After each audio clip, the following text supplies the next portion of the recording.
కూటమిలో కుంపట్లపై TDP Janasena focus పెట్టాయి. కొద్ది రోజులుగా టీడీపీ జనసేన నేతల మధ్య వైరం పెరుగుతోంది. దీంతో అలర్ట్ అయిన రెండు పార్టీల అధిష్టానాలు పార్టీ లైన్ దాటొద్దంటూ కేడర్కు వార్నింగ్లు ఇచ్చాయి. హద్దులు దాటితే కఠిన చర్యలుంటాయని హెచ్చరించాయి. ఎవరైనా సరే పార్టీ విధానాలను అనుసరించాలని ఆదేశాలు జారీ చేశాయి. ఈ మేరకు రెండు పార్టీలు కేడర్కు బహిరంగ లేఖలు రాశాయి. కొందరు పార్టీ విధానాలను విస్మరిస్తూ ఉండడంతో సమస్యలు ఉత్పన్నమవుతున్నాయి. ఇది టీడీపీ జనసేన హైకమాండ్కు తలనొప్పిగా మారింది. దీంతో ఎవరిని పడితే వారిని పార్టీలో చేర్చుకోవద్దంటూ ఆంక్షలు విధించాయి. కూటమిలో సమస్యలు సృష్టించాలని చూస్తే సహించేదే లేదంటూ జనసేన ప్రకటన విడుదల చేసింది. ఇతర పార్టీ నేతల్ని చేర్చుకునే ముందు కేంద్ర కార్యాలయానికి తెలియచేయాలని టీడీపీ కూడా లేఖ ద్వారా ప్రకటించింది. వారి బయోడేటాకు సెంట్రల్ ఆఫీస్ గ్రీన్ సిగ్నల్ ఇస్తేనే పార్టీలోకి ఎంట్రీ ఉంటుందని స్పష్టం చేసింది. పార్టీ క్లియరెన్స్ తర్వాతనే ఇతర పార్టీల నేతలను జాయిన్ చేసుకోవాలని తెలిపింది. గతంలో కూటమి పార్టీలకు వ్యతిరేకంగా పనిచేసిన వారు ఇప్పుడు షెల్టర్ తీసుకుంటున్నారని ఫిర్యాదులొచ్చాయి.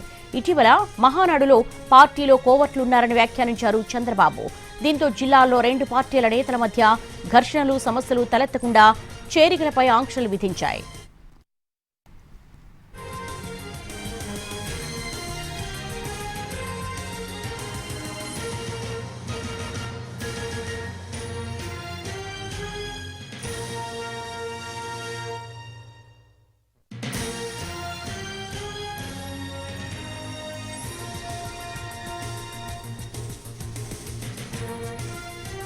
కూటమిలో కుంపట్లపై టీడీపీ జనసేన ఫోకస్ పెట్టాయి. కొద్ది రోజులుగా టీడీపీ జనసేన నేతల మధ్య వైరం పెరుగుతోంది.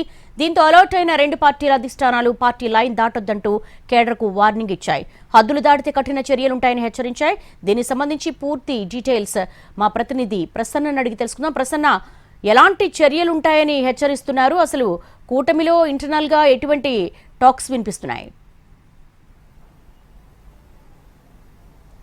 అంటే ప్రధానంగా దేవి, కూటమిలో మూడు పార్టీలు కలిసి ఉన్నప్పుడు టీడీపీ జనసేన బీజేపీ మూడు పార్టీలు ఉన్నప్పుడు వాళ్ళకి ఒక అబ్సల్యూట్ నియోజకవర్గాలు కూడా గెలవడం జరిగింది. 164 స్థానాల్లో గెలిచేటప్పటికి జిల్లా స్థాయిలో కావచ్చు, లేకపోతే మండల గ్రామ స్థాయిలో కావచ్చు, చాలా మంది పార్టీలోకి రావాలని. ప్రధానంగా టీడీపీ విషయానికి చూస్తే కనుక ఈరోజు ముఖ్యమంత్రి తెలుగుదేశం పార్టీ జాతీయ అధ్యక్షుడు చంద్రబాబు కార్యాలయం నుంచి ఒక ప్రకటన కూడా వచ్చింది. అందులో ప్రధానంగా చెప్పేది ఏంటంటే, నాయకులను ఎవరినైనా జాయిన్ చేసుకునేటప్పుడు కేంద్ర కార్యాలయం పూర్తి స్థాయిలో స్క్రూటినీ చేసిన తర్వాత, కేంద్ర కార్యాలయం అనుమతి తీసుకున్న తర్వాత మాత్రమే జాయిన్ చేసుకోవాలి. లేకపోతే లేనిపోని ఇబ్బందులు అటు కూటమిలో పార్టీల మధ్య కావచ్చు, ఇటు టీడీపీలో జరిగిన తర్వాత ఇంటర్నల్ ఇష్యూస్ కావచ్చు వస్తున్నాయని చెప్పడం జరిగింది. దీనికి ఉదాహరణలు ఏంటంటే, ఇటీవల మహానాడు జరిగినప్పుడు అందులో కడపకు సంబంధించిన కొంతమంది నేతలు అక్కడ చేరుతున్నారు. ఎమ్మెల్యే మాధవిరెడ్డి సమక్షంలో చాలా మంది లోకల్ టీడీపీ నాయకులు అభ్యంతరం చెప్పారు, వీళ్ళని చేర్చుకోవద్దు అని చెప్పడం జరిగింది. అలాగే పల్నాడులో కొంతమంది జాయిన్ అయిన తర్వాత అక్కడ హత్యకు గురవటం, ప్రకాశం జిల్లాలో కూడా ఇదే రకమైన మర్డర్ కనిపించింది. దీంతో తెలుగుదేశం పార్టీకి హార్డ్ కోర్ గా ఉన్న నేతలను ఇటు మిగిలిన పార్టీల్లోంచి వచ్చిన వారి వల్ల కలిసి వాళ్ళ పాత కక్షలు పార్టీలో చూపించి దాని మీద టీడీపీ ముద్ర వేయడం జరుగుతోంది. ఇలాంటి వాటికి దూరంగా ఉండాలి, ఇలాంటి వాటిని కనుక మనం ప్రోత్సహిస్తే భవిష్యత్తులో పార్టీకి తీవ్ర నష్టం కలుగుతుందనే ఉద్దేశంతో ప్రధానంగా ఈ సమాచారం ఇవ్వడం జరిగింది. అందరికీ కూడా ఇటీవల ఒక 7-8 జిల్లాల నుంచి, అనంతపురం కావచ్చు, కృష్ణా గుంటూరు జిల్లాల నుంచి కావచ్చు, ఉభయ గోదావరి నుంచి ప్రధానంగా టీడీపీలో చేరడానికి వస్తున్నారు. వాళ్ళు ఏంటంటే, ఇక్కడ జాతీయ అధ్యక్షుడు పర్మిషన్ లేకుండా, లేకపోతే కన్సర్న్ మంత్రి పర్మిషన్ లేకుండా జిల్లా నాయకులను మేనేజ్ చేసుకోవడం, గతంలో వైసీపీ నాయకులు వాళ్ళతో యుద్ధం చేసి, కార్యకర్తలు వాళ్ళతో పోరాటం చేసి, ఎన్నికల్లో క్రూషియల్ టైంలో కూడా పోరాటం చేసిన నాయకులు జిల్లా నాయకులను పట్టుకుని ఇక్కడ రావడం జరుగుతుంది. దీంతో గ్రౌండ్ లెవెల్లో కొన్ని ఇబ్బందులు ఉన్నాయి. హార్డ్ కోర్ గా ఎవరైతే పార్టీని అంటిపెట్టుకుని ఉన్నారో వాళ్ళకి పదవులు లేకుండా పోవడం, వాళ్ళ వల్ల సమస్యలు, లేనిపోయిన తలనొప్పులు ఎదురవుతున్నాయి.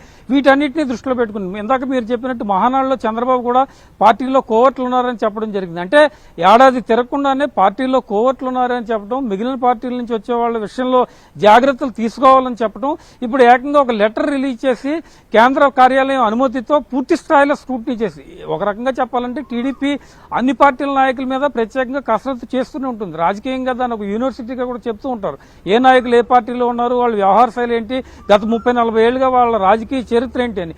అలాంటిది టీడీపీనే ఒక డీటెయిల్ గా ఒక ప్రెస్ నోట్ ఇచ్చి మిగిలిన నాయకుల విషయంలో జాగ్రత్తలు తీసుకోవాలి చేసుకోవాలంటే ఇది గ్రౌండ్ లెవెల్లో ఏ స్థాయిలో ఉందో మనం అర్థం చేసుకోవచ్చు. దాన్ని దృష్టిలో పెట్టుకునే జరిగిన సంఘటనలు ప్రకాశం జిల్లా మర్డర్ కావచ్చు, పల్నాడు కావచ్చు, లేకపోతే కడపలో చేరాలంటే అక్కడ నాయకులు లోకల్ లీడర్లు అబ్జెక్షన్ పెట్టడం కావచ్చు. కొంతమంది కూడా నిన్న మొన్న చేరిన వాళ్ళకి నామినేటెడ్ పదవులు ఇస్తున్నారు, వాళ్ళని రికమెండ్ చేయండి అని కొంతమంది టీడీపీ నేతలు, మంత్రులు, ఎమ్మెల్యేల నుంచి కూడా రికమెండేషన్స్ వస్తున్నాయి అనే విషయాన్ని కూడా ముఖ్యమంత్రి గ్రహించారు. ఇదే విషయాన్ని దృష్టిలో పెట్టుకుని ఈరోజు డీటెయిల్ గా చెప్పడం జరిగింది. భవిష్యత్తులో ఇక నుంచి కూటమిలో ఓవరాల్ గా ఎవరినైనా జాయిన్ చేసుకునేటప్పుడు ఒక డీటెయిల్డ్ స్క్రూట్నీ జరిగిన తర్వాత ఆ నాయకులు పార్టీకి పనికొస్తారా లేదా, వాళ్ళ గత చరిత్ర ఏంటి, ఈ విషయాలన్నింటినీ దృష్టిలో పెట్టుకునే తీసుకోవడం జరుగుతుంది.